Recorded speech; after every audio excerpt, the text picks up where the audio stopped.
After my grandparents died in a car accident, their attorney announced I was the only heir to their $26 million estate.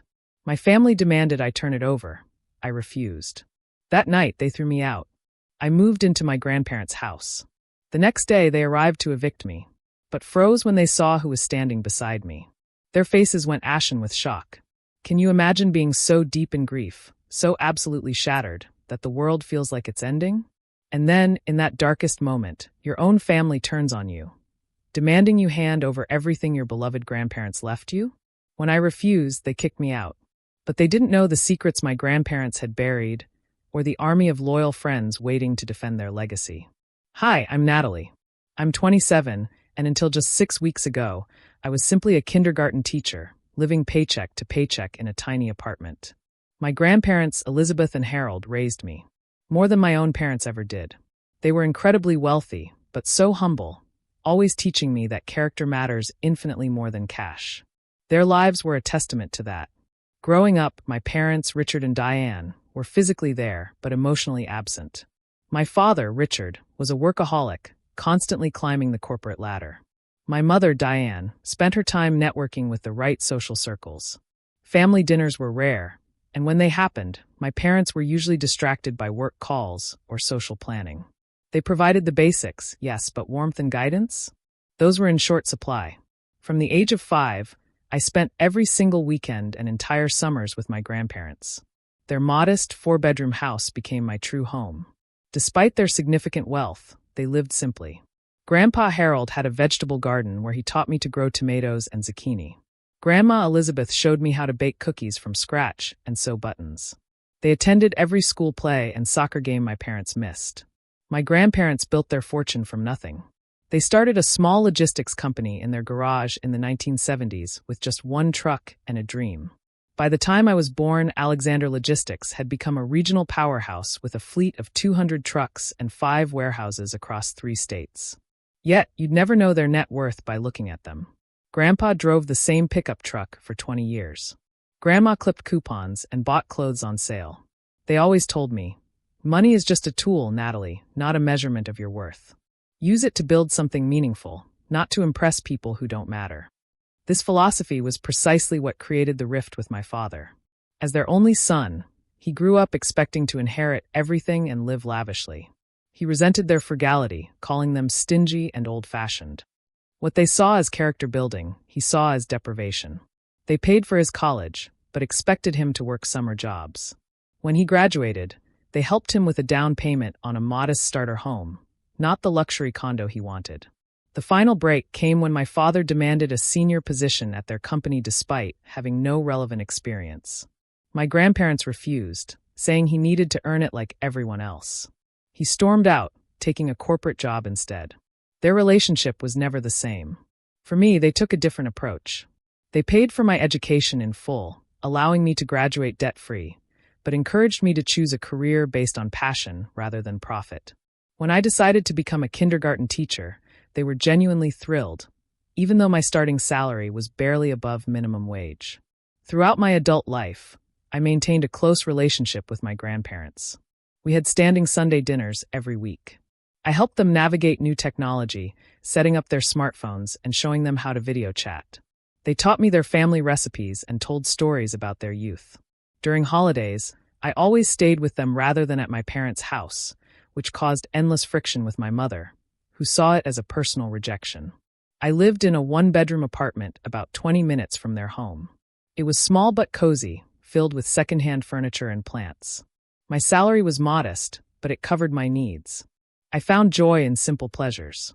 My grandparents respected my independent lifestyle, though they occasionally surprised me with practical gifts like new winter tires or a high-quality blender.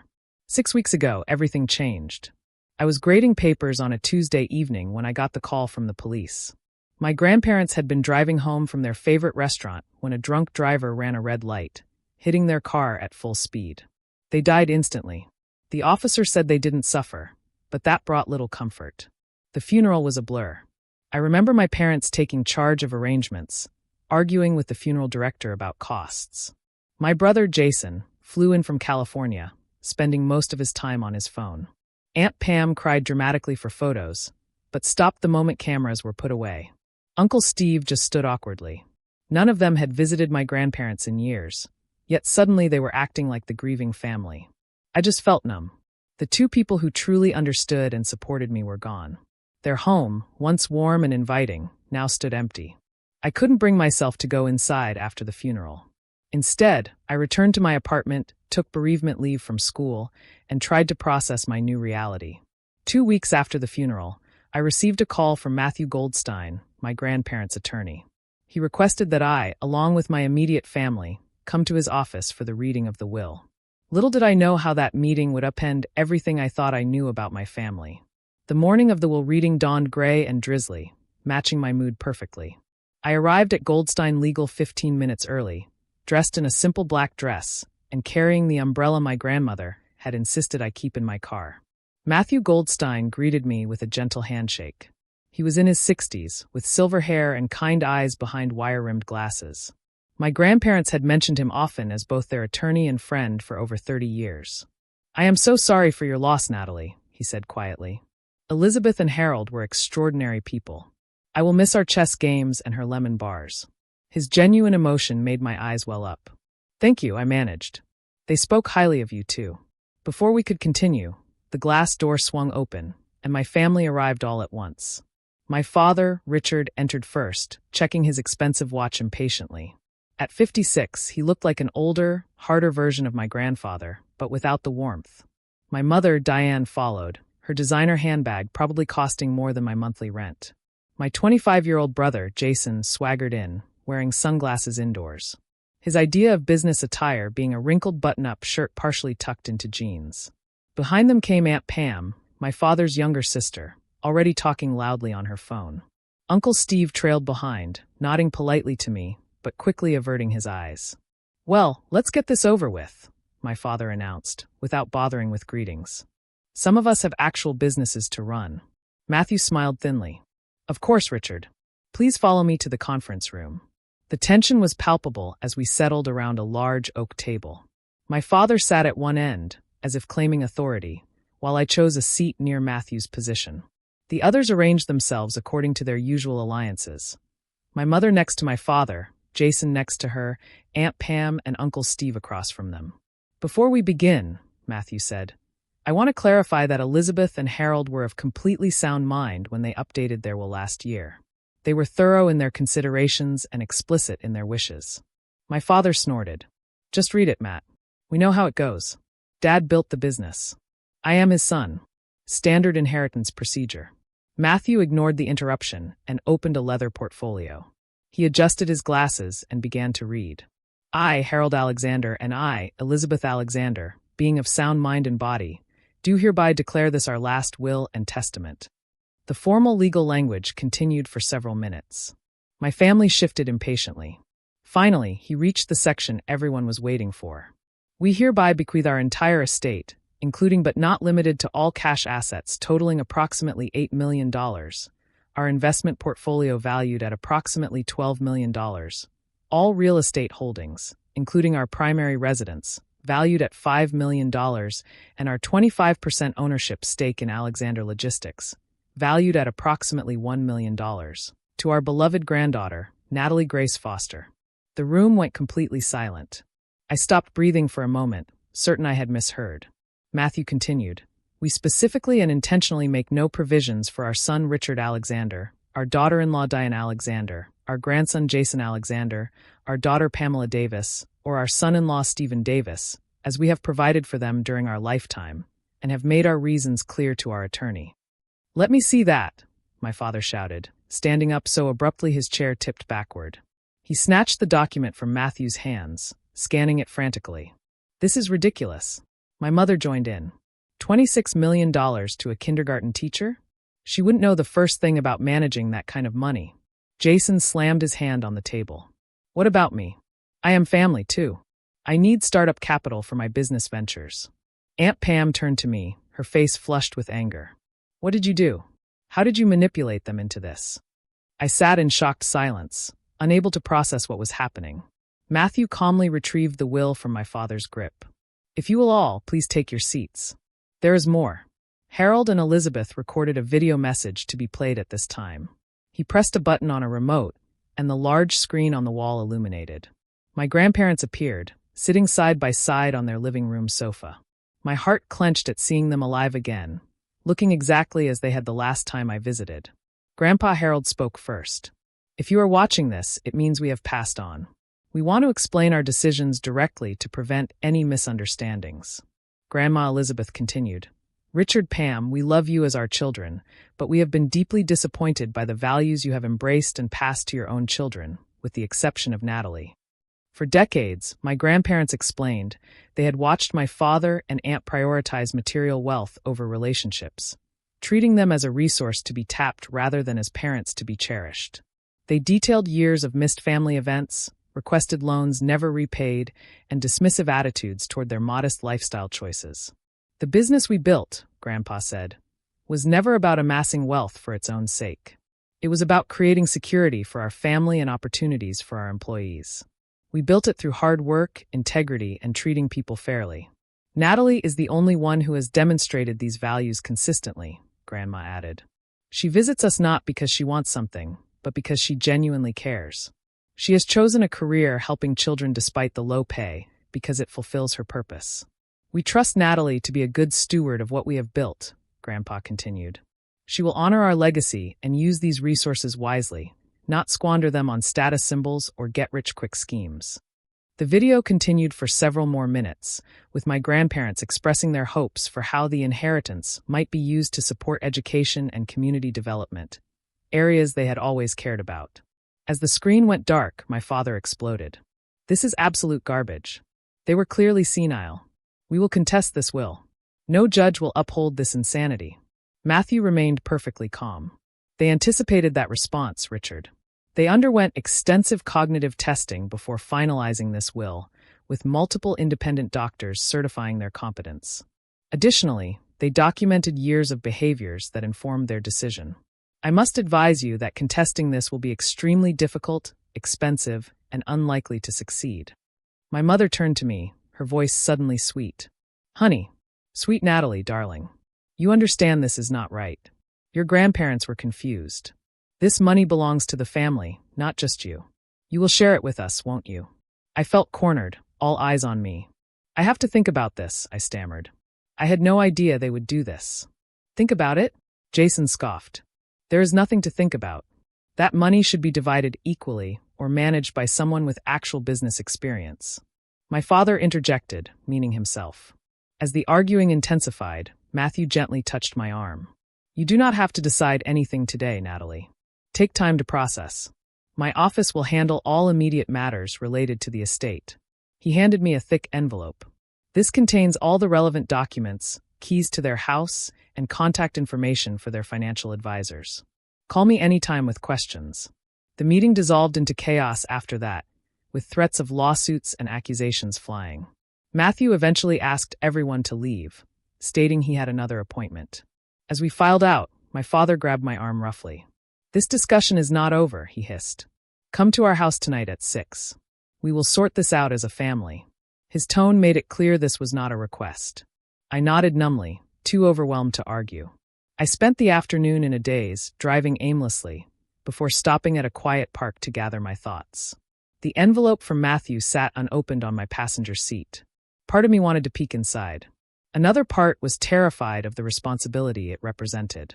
At 5:45 p.m., I pulled into my parents' driveway, noting that everyone else had already arrived. Their 5,000-square-foot house loomed before me, all granite and glass, designed to impress rather than welcome. I took a deep breath, grabbed the envelope, and headed inside. They were waiting in the formal living room, a space rarely used. My father stood by the fireplace, tumbler of scotch in hand. My mother perched on the edge of an uncomfortable-looking designer chair. Jason sprawled across the sofa, scrolling through his phone. Aunt Pam paced nervously. Uncle Steve stood by the window, wishing to be elsewhere. Finally, my father said when I entered, "Sit down, Natalie." I chose a chair near the door, suddenly aware I might need a quick exit. "Let us be reasonable about this," my father began, his business negotiation voice in full effect. "Your grandparents clearly were not thinking clearly. They meant for the family to benefit, not just you. My mother nodded enthusiastically. Sweetheart, managing wealth is complicated. Your father has the experience to handle this properly. You can still get a nice portion, perhaps enough for a down payment on a real house instead of that apartment. The condescension in her voice made my skin crawl, but I remained silent. Emboldened by my lack of response, my father continued. Here is what we propose. You sign over the estate to me as the financial head of the family. I will ensure everyone gets their fair share. You will receive 10%, which is more than generous considering your limited needs. 10%. I finally found my voice. That would still be over $2 million. Exactly. Jason jumped in. More than enough for a teacher. I need at least $5 million for my cryptocurrency exchange platform. It's going to be huge. I looked at him skeptically. Jason had bounced between get-rich-quick schemes for years, never holding a job longer than 3 months. His last venture, an app for rating public restrooms, had collapsed after burning through $50,000 of my parents' money. The house should go to us, Aunt Pam interjected. We have 3 children to consider. That neighborhood would give them access to better schools. I almost laughed at the absurdity. Aunt Pam had never once visited my grandparents in that house. Her children, my cousins, were strangers who sent obligatory birthday cards with my aunt's handwriting. As the evening progressed, their tactics evolved. When demands didn't work, they switched to guilt. After all we have done for you, my mother said, her eyes dramatically moist. We gave you life, a good home, opportunities. This is how you repay family loyalty. I nearly choked on my water. Loyalty? When was the last time either of you called just to check on me? When did you ever attend one of my school performances? My father changed strategies again. We are not asking, Natalie. We are telling you what will happen. Either you sign the transfer documents voluntarily, or we will contest the will. We will bring up every questionable interaction you had with your grandparents. How often did you visit them alone? What did you tell them about us when we were not there? It will get ugly. The threat hung in the air. I felt sick, but something inside me hardened. A memory surfaced of my grandfather teaching me to stand my ground during a playground dispute when I was 8. No one can take your dignity unless you give it away, Natalie, he had said. Know what is right and hold firm. Uncle Steve, who had remained silent, suddenly spoke. Maybe we should all calm down and give Natalie some time to think. This is a lot to process. My father rounded on him. Stay out of this, Steve. This is family business. I am family, he responded quietly, but immediately retreated when my father glared at him. As the clock ticked past 9, Jason started drafting transfer paperwork on his laptop. My mother called their personal attorney for advice. Aunt Pam scrolled through real estate listings for my grandparents' house, talking about which walls she would knock down first. They had already divided my inheritance without my consent, mapping out how they would spend every dollar. Not once did anyone mention my grandparents' wishes or legacy. Not once did they ask what I thought should be done with the money. At 10:30, my father printed out the crude transfer document and slid it across the coffee table to me along with a pen. Sign it, he demanded. Now. I picked up the paper and read it carefully. The language was broad, essentially signing away all my rights to anything my grandparents had left me. In exchange, I would receive a percentage to be determined later at my father's sole discretion. I put the paper down and took a deep breath. No. The room went silent. What did you just say? My father asked, his voice dangerously low. I said, no. I will not sign this or anything like it. My grandparents trusted me with their legacy for a reason. I intend to honor that trust. My mother launched into a tirade about ingratitude. Jason called me names I will not repeat. Aunt Pam began sobbing dramatically about her children's future. Through it all, I sat still, the word no becoming a shield around me. Finally, my father slammed his glass down so hard it cracked. That is enough, he roared. I always told Dad you were not to be trusted. You manipulated them, just like you are trying to manipulate us now with this innocent act. He stalked toward me, pointing his finger inches from my face. You have a choice to make right now, Natalie. Either you sign that paper and remain part of this family, or you take your precious inheritance and consider yourself disowned. You cannot have both. The ultimatum hung in the air between us. I looked around at the faces of my family members, searching for any sign of love or understanding. I found none. In that moment, I realized a painful truth. They had never really seen me as family. I was just a means to an end, a potential source of money, nothing more. I am not signing. I said firmly, standing up. I am sorry you feel this way, but I have to respect what Grandma and Grandpa wanted. Then get out of my house, my father snarled. Pack your things and leave tonight. You are no longer welcome here. I live in my own apartment, I reminded him. I have for years. He laughed coldly. The apartment we co-signed for because your teacher's salary couldn't qualify for the lease. Check your agreement, Natalie. We own that building through one of our investment companies. Consider your lease terminated. My stomach dropped. He was right. When I couldn't qualify for the apartment on my own, they had offered to help. I never realized they actually owned the building through a shell company. You have 30 minutes to pack essential items, my mother said, checking her watch. The locks will be changed tomorrow. I stood frozen in shock. They were actually kicking me out, making me homeless over money they had never earned. The clock is ticking, Jason smirked. Better hurry, sis. Those $26 million won't keep you warm tonight. 30 minutes is not long to pack up your life. I moved on autopilot, grabbing clothes, toiletries, important documents, and a few sentimental items. My mind kept spinning with disbelief. How could they do this? How could money turn my family into complete strangers? My father stood in the doorway of my bedroom, arms crossed, watching me like a guard, ensuring a prisoner didn't steal anything. My mother stayed downstairs, already on the phone with a real estate agent about selling my grandparents' house. Her voice carried up the stairs. You were never really part of this family anyway, my father said coldly as I stuffed clothes into a duffel bag. Your mother and I were going to divorce before she got pregnant with you. You were the obligation that kept us together. The casual cruelty of his revelation staggered me. I had always sensed I was unwanted, but having it confirmed so bluntly was another matter. We have wasted enough time and money on you, my mother added, appearing in the doorway. Your private school tuition, braces, summer camps, all those dance lessons you were terrible at. Consider this the end of our investment. Investment. Not love or care, but investment. As if I were a stock that had performed poorly. Jason appeared next, leaning against the wall with a smug expression. You will regret this when you have nothing and no one, he said. That money will run out faster than you think. And then what? You will come crawling back, and we will remember how you chose cash over family. I zipped up my final bag, fighting back tears. I was determined not to cry in front of them. I would not give them the satisfaction. Is that everything? My father demanded. I looked around the room that had been mine since childhood. The ballet trophies, the framed diploma, the bookshelf, the photo albums.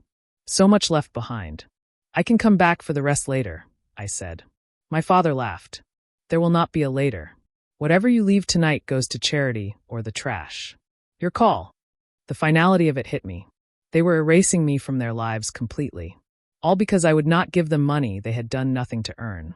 I grabbed my grandmother's quilt from the bed and stuffed it into my already overflowing bag. I would not leave that behind.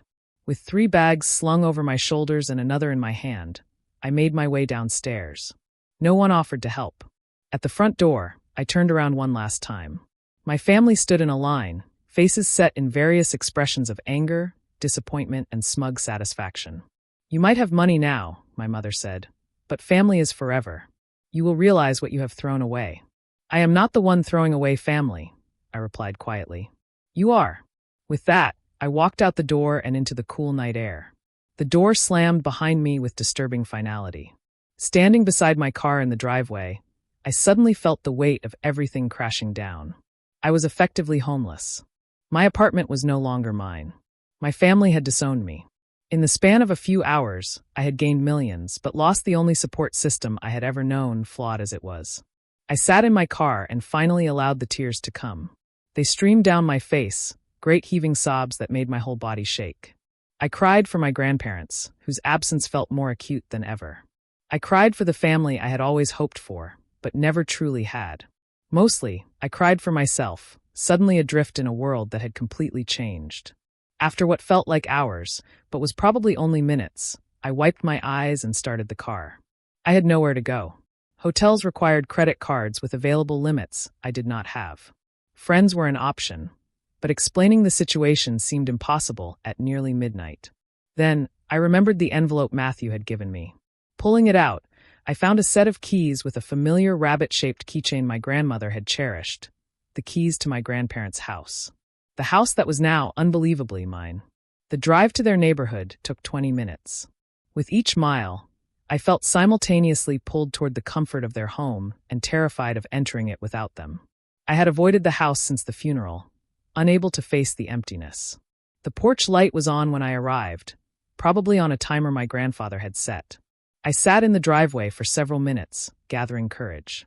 Finally, I grabbed one bag and approached the front door, the key shaking in my hand. The house smelled exactly the same. A mixture of my grandmother's lemon verbena potpourri and the wood polish my grandfather used on the furniture every Sunday. I flipped on the lights, half expecting to hear their voices calling a greeting from the kitchen.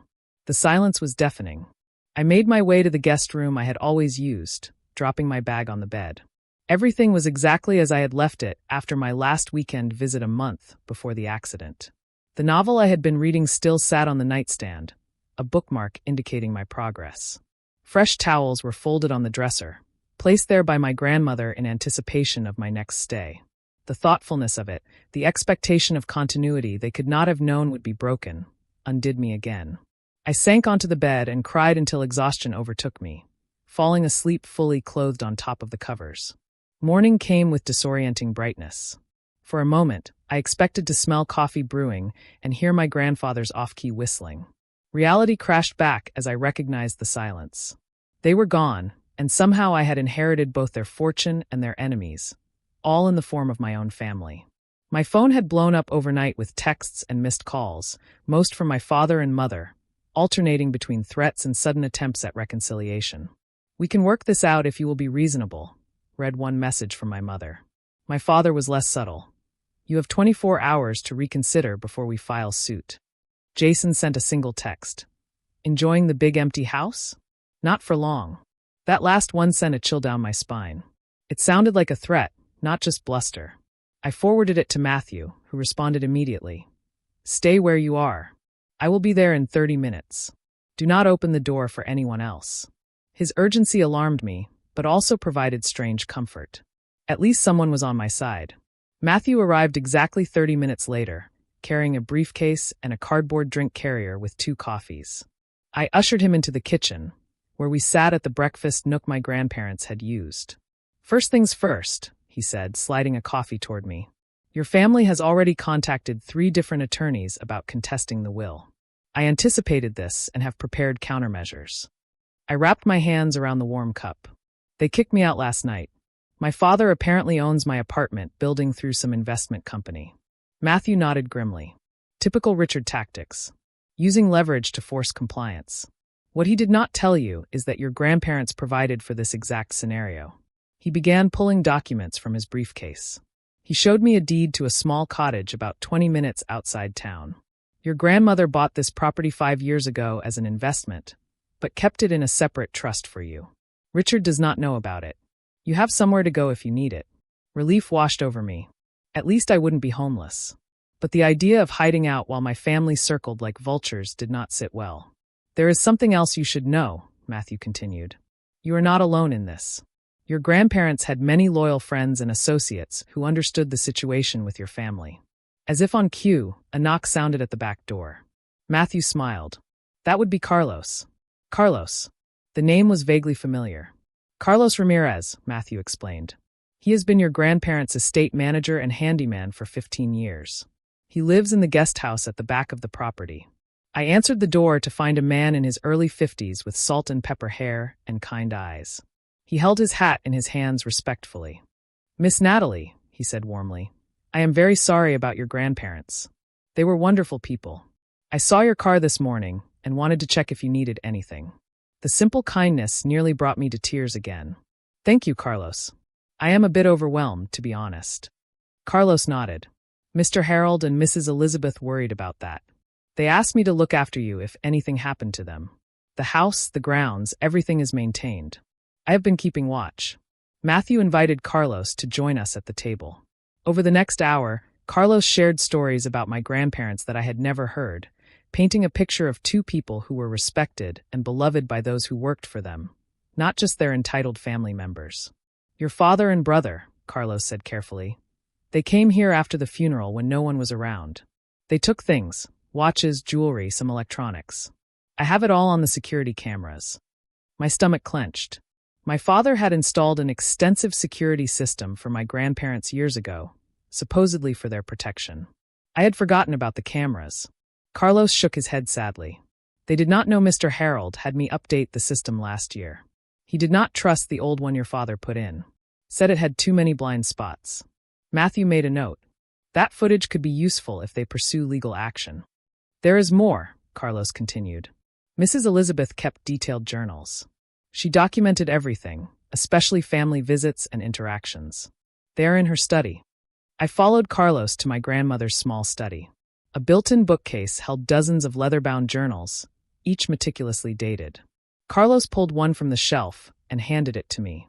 This one mentions when your father asked for money last year, he said, for some investment opportunity. I opened the journal, immediately recognizing my grandmother's elegant handwriting. May 15th, Richard visited today, first time in 7 months. Did not ask about our health or lives. Immediately launched into pitch about cryptocurrency investment, requiring $250,000. When Harold refused, Richard became hostile.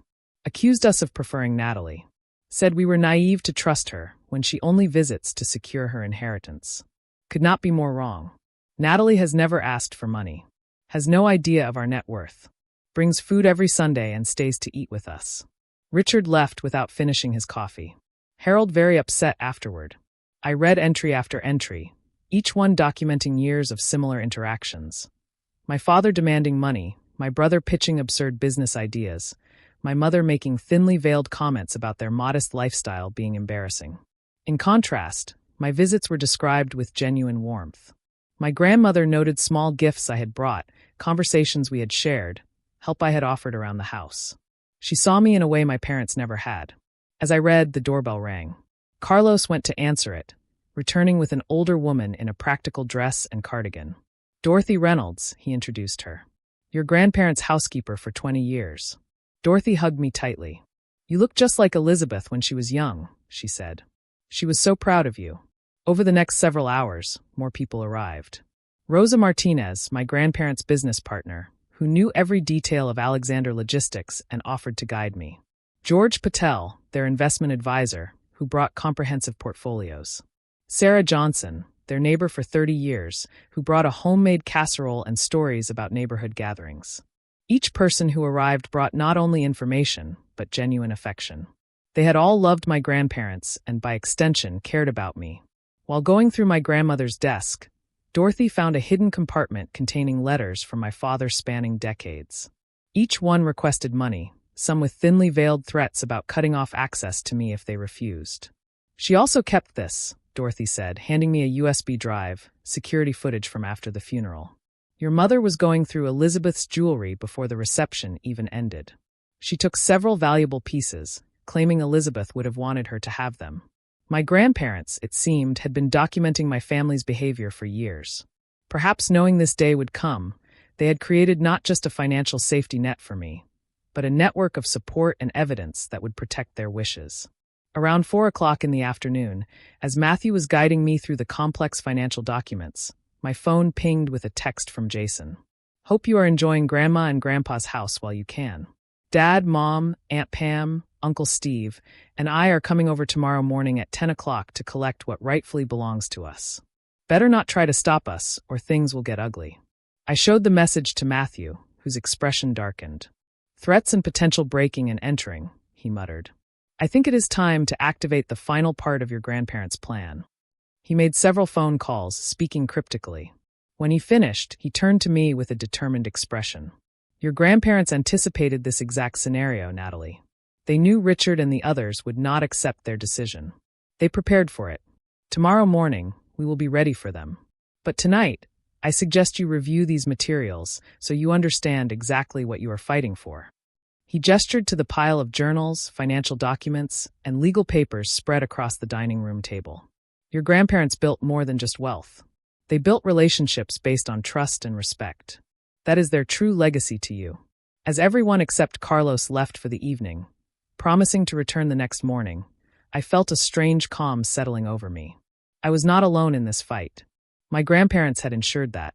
They had given me not just their money, but their wisdom and their community. I spent the evening reading through journals and financial reports, getting to know my grandparents in a new way. They had been strategic, thoughtful, and meticulous in their planning. Everything they had done was deliberate, including their choice of heir. For the first time since the will reading, I felt equal to the responsibility they had entrusted me with. I would not let them down. As I prepared for bed, another text came through from Jason. "Better sleep with one eye open, sis. Tomorrow you will see what happens to people who steal from this family." Instead of fear, I felt resolve hardening within me. Tomorrow would indeed show what happens when people try to steal from family, but not in the way Jason imagined. I woke early the next morning, anxious but determined. By 8 a.m., Matthew had arrived with coffee and pastries, along with a thick folder of legal documents. "These are restraining orders ready to be filed if necessary," he explained. "And these are cease and desist letters addressing the specific threats Jason made."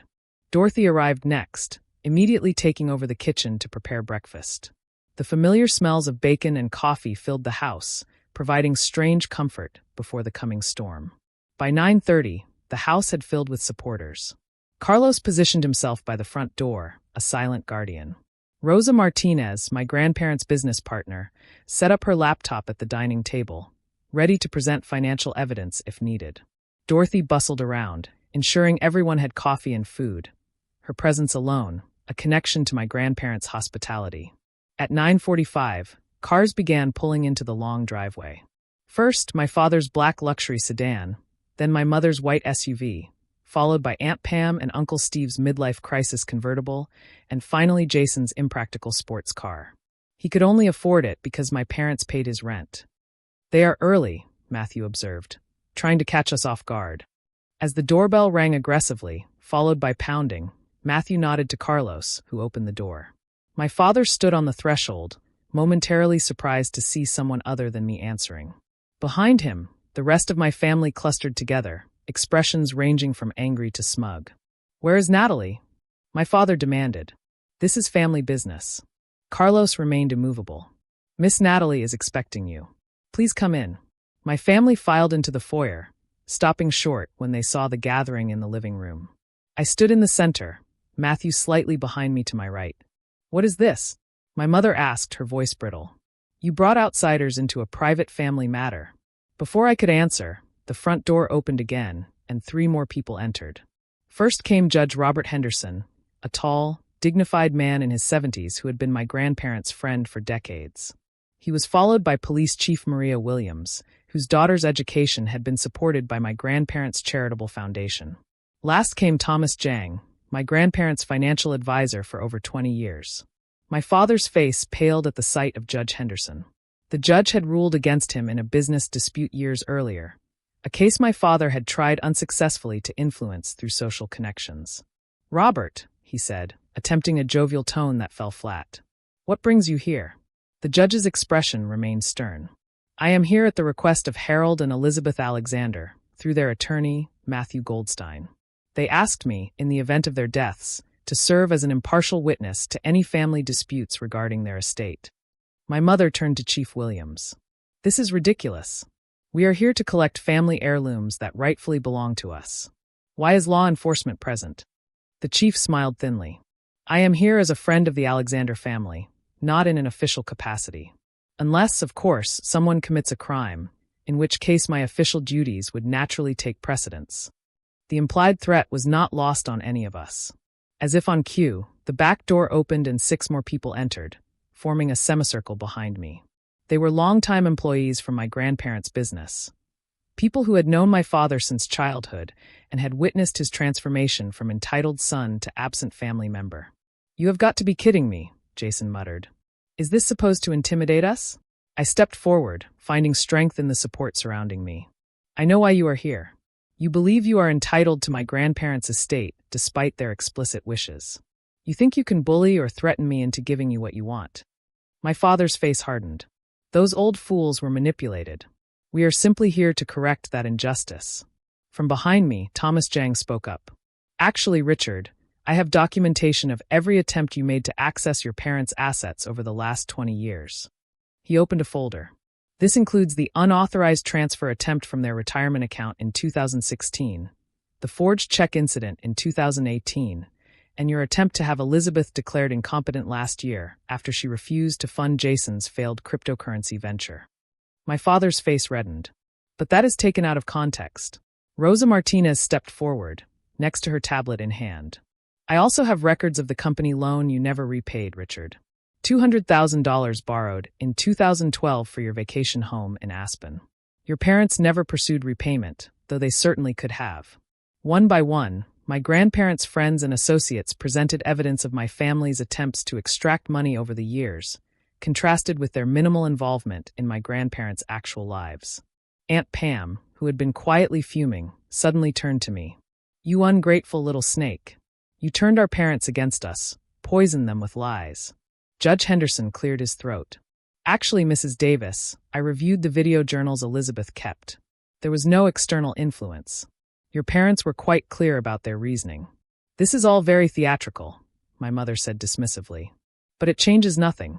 We will contest the will. We will win." Matthew stepped forward. "I have prepared documentation for you all. It includes evidence that would become public record if you contest the will." He handed each family member a thick envelope. "This includes banking records, text messages, emails, and video evidence of your interactions with Harold and Elizabeth over the past decade. I encourage you to review it before making decisions about legal action." Uncle Steve, who had remained silent, opened his envelope and began reading. His face grew increasingly pale. After a moment, he touched Aunt Pam's arm. "We should go," he said quietly. "This is not a fight we can win." She shrugged him off angrily. My father, however, had gone very still after scanning the contents of his envelope. There were records of business dealings he had clearly hoped would remain private, along with transcripts of cruel comments he had made about his parents when he thought no one was listening. Chief Williams stepped forward. "I should also mention that the property is under 24-hour security surveillance. Any attempt to remove items without permission would constitute theft." Carlos nodded. "The new system records everything inside and out, all backed up to secure cloud storage." As my family absorbed the implications, I walked to the sideboard and picked up a stack of documents Matthew had prepared. "These are cease and desist orders regarding the threats you have made," I said, passing them to Jason. "These," I continued, handing papers to my father, "are notices that I am aware of the items taken from this house after the funeral and expect their immediate return." My mother began to protest, but I cut her off. "And these," I said, giving her the final document, "are the terms under which I am willing to maintain any relationship with you all going forward. They include respect for my grandparents' wishes and an end to all attempts to contest the will." The room fell silent as my family realized the position they were in. Not only had my grandparents legally protected their decisions, but they had anticipated and documented every possible challenge. The community of support they had built stood firmly with me, presenting a united front my family had not expected. My father was the first to break. "This is not over," he said, but the defeat in his voice suggested otherwise. "Actually, Richard, it is," Judge Henderson replied. "Your parents were meticulous in their planning. Any judge in this county would uphold their wishes based on the evidence they compiled." One by one, my family members retreated toward the door, their threats dissolving in the face of the overwhelming evidence. Jason glared at me as he passed. "This is not the end," he muttered. "Perhaps not," I replied calmly. "But it is the end of you taking advantage of this family. My grandparents saw who you really are. That is why we are all here today." As they filed out to their cars, the tension in the room dissipated. Dorothy immediately began serving fresh coffee and pastries, as if to cleanse the space of the negative energy. The others gathered around, offering congratulations and support. I felt strangely empty, neither triumphant nor devastated. I had stood my ground, protected my grandparents' wishes, but lost what remained of my family in the process. The victory felt hollow. Judge Henderson seemed to sense my conflict. He placed a gentle hand on my shoulder. "Your grandparents would be proud, Natalie.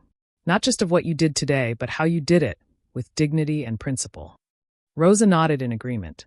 "You are more like them than anyone else in the family. That is why they trusted you with everything." As my family's cars disappeared down the driveway, I realized I had crossed a threshold. The family I had known was gone, but in their place stood a community bound by genuine respect and shared values. The true legacy my grandparents had built over a lifetime. It was not the family I was born into, but perhaps it was the family I was meant to have all along. 6 months passed in a blur of learning and adjustment. The first weeks after the confrontation were the hardest, filled with legal paperwork, financial decisions, and the painful process of accepting that my biological family had chosen money over relationship. They made a few half-hearted attempts to reconcile, but only when they needed something, proving that nothing had really changed. With guidance from Matthew and my grandparents' advisors, I established the Elizabeth and Harold Alexander Foundation for Education, dedicating $10 million to supporting underprivileged students and schools in our community. The foundation focused particularly on arts, education, and vocational training, areas my grandparents had always believed were undervalued. I returned to teaching kindergarten, much to the surprise of those who thought I would quit once wealthy. My classroom at Sunshine Elementary became a showcase for what was possible with proper resources. I personally funded new books, art supplies, and technology that the school budget could never cover. Every child got healthy snacks daily and winter coats if they needed them. Small expenses for me that made huge differences in their lives. Under Rosa Martinez's mentorship, I learned the basics of running Alexander Logistics. While I didn't take an active management role, I ensured the company maintained my grandparents' values, including their profit-sharing program for employees and generous retirement benefits. The business continued to thrive, providing stable employment for over 100 people in our community. My grandparents' house, once painfully empty, gradually became a home again. I moved from the guest room into the master bedroom, though it took months before I could sleep there without feeling like an intruder. With Carlos's help, I renovated the large basement into a community space for foundation events and educational programs. Dorothy still came 3 times a week, refusing to fully retire despite my insistence she had earned it. My birth family made occasional attempts to re-establish contact, though their motives were transparent. My father called when his company faced cash flow problems, hinting broadly about short-term loans. My mother reached out when her social circle learned about my foundation, suddenly wanting to serve on the board. Jason texted when his latest venture failed, asking for startup capital. Aunt Pam called around the holidays, suggesting families should be together, especially family with large houses suitable for hosting gatherings. Each time, I politely but firmly maintained my boundaries, referring them to the terms I had established after the confrontation. I would consider a relationship based on mutual respect and genuine care, but not one based on financial advantage. None of them could meet those simple terms. Instead, I built new traditions with the chosen family my grandparents had cultivated. Sunday dinners continued, now hosted by me, with rotating guests including Rosa, Matthew, Carlos and his family, Dorothy, and others who had been part of my grandparents' circle. We celebrated holidays together, shared milestones, and supported each other through difficulties. It was not the family I was born into, but it was a community bound by something stronger than DNA, shared values and genuine affection. One crisp autumn morning, similar to the day of their accident, I visited my grandparents' graves for the first time since the funeral. I brought fresh flowers and sat on the small bench nearby, finally ready to have the conversation I had been avoiding. "I am trying my best to honor what you built," I told them, feeling only slightly foolish for speaking aloud. "The foundation is making a difference. 3 students have already received full college scholarships who otherwise could not have gone. Your employees still speak about you with such respect." A gentle breeze rustled the nearby trees, sending golden leaves spiraling downward. It was the kind of beautiful fall day my grandmother had loved, perfect for baking and reading by the fireplace. "I wish you were here to see it all," I continued. "I have so many questions about decisions you made, investments you chose, people you helped. But I am figuring it out step by step." In the months since inheriting, I had discovered numerous quiet charities my grandparents had supported anonymously. Children whose medical bills they had paid, families whose homes they had saved from foreclosure, employees whose children they had put through college, all without public recognition or praise. "Thank you for trusting me," I whispered. "I understand now why you made the choice you did. It was never really about the money. It was about values, about using resources for something meaningful rather than status or power." As I sat there, memories washed over me, not with the sharp pain of recent grief, but with a bittersweet appreciation for the time we had shared.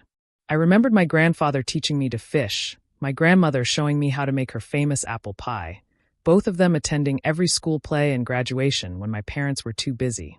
The inheritance had never been primarily about money. It had been about entrusting me with their legacy, their values, their vision of what wealth could accomplish when used with purpose and compassion. The next day, I hosted the foundation's first major event, a scholarship ceremony for 20 high school seniors who would receive full college funding. As I watched these bright, determined young people accept opportunities that would change their trajectories, I felt my grandparents' presence strongly. Among the recipients was Maria Vasquez, a brilliant young woman who reminded me of myself at that age, full of potential but limited by financial constraints. She planned to become a teacher, to give back to her community just as she had been supported. As the event concluded, Maria approached me, tears in her eyes. "My parents both work 2 jobs," she said. "No one in my family has ever gone to college. This changes everything, not just for me, but for my younger siblings who now see it as possible." In that moment, I understood completely what my grandparents had been building all along. Not just a business or a fortune, but a legacy of positive impact. A ripple effect that would continue long after they were gone. They had trusted me to amplify that effect, to carry their values forward in ways they would never see, but had envisioned. The money had indeed revealed true colors, showing me who valued wealth over relationship. But it had also revealed a community of genuine connection. People who had loved my grandparents for who they were, not what they owned. That was the true inheritance, more valuable than any dollar amount. As I move forward, I continue teaching, running the foundation, and learning the business. The wealth allows me to amplify good work, but it does not define me. I still live relatively simply, drive a practical car, and spend weekends volunteering rather than shopping. My grandparents would approve, I think. They always said money was a tool, not a goal. I finally understand what they meant. So, after hearing my story, I have to ask you, what's your experience with family and inheritance? Have you ever had to stand up to pressure from loved ones to do what you knew was right? I'd love to hear your stories in the comments below. Remember that protecting your peace isn't selfish. It's necessary for your well-being. If this resonated with you, please like this video, subscribe for more stories about overcoming family challenges, and share it with someone who might need to hear that it's okay to stand their ground. Thank you for listening to my story, and I wish you the strength to honor your own values, whatever challenges you may face.